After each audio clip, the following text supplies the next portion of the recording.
show. Oh, great. So you can choose between 2 different demos. One has more focus on vehicle combat, high-octane, fast-paced physical vehicle combat. The other one is more about melee combat. This one doesn't have too much hand-to-hand combat. But in this one, you are going to start off by capturing or upgrading your Magnum Opus. Your Magnum Opus is your signature vehicle. Sure. And at the start of the game, Max gets taken down by Scrotus and his henchmen, his war boys. Scabrous Scrotus is like a warlord around the Gastown area of this world. Totally evil, power-hungry, treacherous, and so on.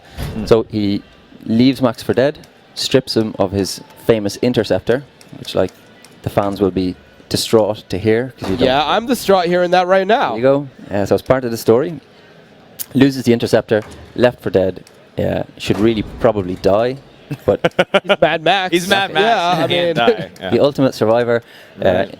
Enlists the help from some companions in the game, and then gradually your journey throughout the game is to build an even better wasteland war machine. Oh man. And every player will choose to customize and look for different parts and enlist the help of different people in the wasteland, and will ultimately produce a vehicle that's unique to them. Wow. So how much of, like, it seems like there's so many elements in this game. It looks, I see like RPG elements, inventory elements, and like action, driving. So like, how do you want to balance out, like, how do you want this to feel to for players? Yeah, well, it's an Avalanche game. So first and foremost, one of our main characters is always the world. Right. So we started off by taking a location around Gastown. Gastown is an oil refinery. It's got pipes leading out to oil rigs, which are situated in the sea. So it's a seabed. There's actually a volcano underneath the sea. Harbour wall, industrial region servicing the Gastown refinery. There's an airport, there's a financial district, and so on. And then we threw the apocalypse at it. And we just teared it all down on concept, on paperwork. And that's really how we got, something that should feel authentic. Now, you won't see that when you jump into the game first. But if you pay attention, if you really spend time exploring, you'll see telltale signs all the time, like sewer entrances, signs of an old disused subway, churches, and so on. And if you really are prepared to invest, you'll uncover some of these lost treasures. That's great. I love that ability to just kind of go around and explore and just find these like hidden treasures and just like other events. Yeah, I was just gonna ask. So whenever you're playing the game, can you just, instead of, if you don't want to do the main quest, you don't want to do a side mission, can you just do whatever you want? Just go off into the desert. Absolutely. And survive? Yeah. So there are some areas that you will need to sort of punch through. There's a big gate, for example, in the harbour wall, and you'll need a special talon for your harpoon. Again, the trademark Avalanche harpoon. Sure. To pull it down. There's a little bit of gating just to make sure that you don't just race to the finish line too quickly. Sure. But you can. It's the Avalanche promise, right? If you see it, you should be able to go there. Yeah, there's no backdrops, no level loading, nothing like that. Oh, Just made a lot of people happy. Yeah, I am like so Guaranteed. psyched. Because that sold me. And if it was like, so I was gonna get it no matter what. But if I learned that it was linear or like story based completely or whatever, I still would have been excited. But now I get to actually explore this world that I saw when I was 7. That's really good news. So Soma, how long would you wait for Mad Max? Like, what kind of release date would you like tolerate? Just out of curiosity. 1 week. Okay. I'm just kidding. I'm kidding. No. At the end of the year, maybe. I don't know. But no. Whenever it's ready, actually. I have a copy in my back pocket here. Wait, you just throw down the stage. I thought you had a code to give me. September 1st. Wow. Oh, that's coming up. Is it really September 1st? Yep. That is soon. That is just like. I asked you earlier how long you guys have been in development. I was actually surprised. Can you tell us? Yep, 3.5 years. 3.5 years. Instead of 6, that's cool. but yeah, I mean that you can tell like a lot of love. Just looking at the game now, just like exploring the open wasteland, and just where does this take place in just like the timeline of Mad Max? Is this like after the last movie, or we are a little bit hazy on that? Oh, sure. Okay, understandably. Yeah, but I think it's actually a precursor to the Fury Road. Okay. But really, if you look at all of the films, Mad Max's journey is nearly always the same. He's totally insane at the start. Yeah. Maybe apart from the first one. Totally insane. He wants to just detach himself from humanity. Every time he gets close to someone, they get ripped away from him. Yeah. Tragically.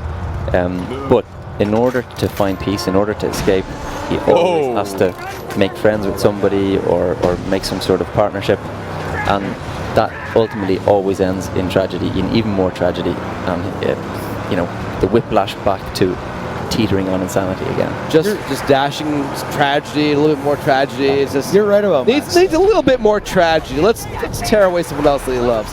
But That's funny about Max, because you're right. Max, he goes through these dark moments where he's all by himself for years, and then he finds people to hang out with for a little bit. You can see he smiles, maybe. He hangs out with a little kid, and he's starting to get his humanity back, and then he's like, actually, screw that. And he just goes off back into the desert and forgets about it. Well, maybe I need to hang out with a little kid again and throw a boomerang around or something like that. And then he like has this human moment, and yeah. But what really wrecks his head is the fact that it always seems to be his presence that brings on the doom on the people. So it is though. It's his tragedy follows him. Where he goes, the action sequences follow. It's his, exactly where he goes, the action sequences follow. But that's the best way to put it. But like just looking at the footage though, like. I mean, you know, you have an open world like this, just like the vehicles, just like the collisions, the battle with other, like, you know, like wasteland, like villains. It seems like so satisfying. So there's obviously vehicle combat is sort of one of the innovations. It's one of our key tenets, gameplay mechanics.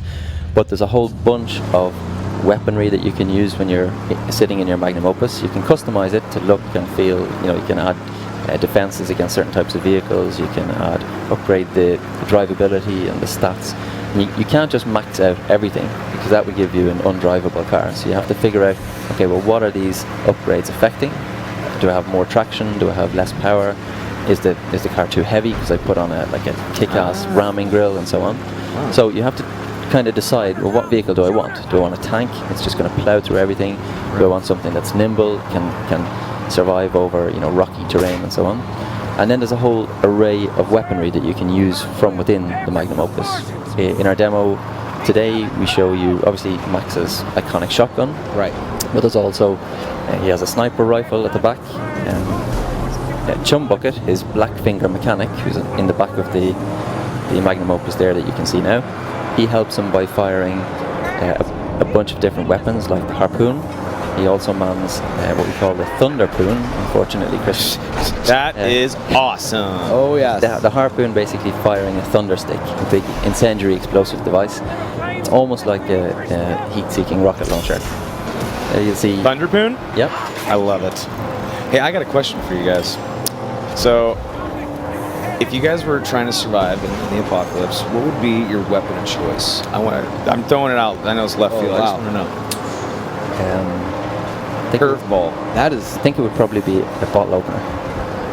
I mean, you know, get thirsty, I guess. I mean, that's you get one weapon. The torture. Imagine you found a bottle of beer in the wasteland and you couldn't open it. The torture would kill me. What if Max is a badass though? He just twists it off with his eye, wouldn't he?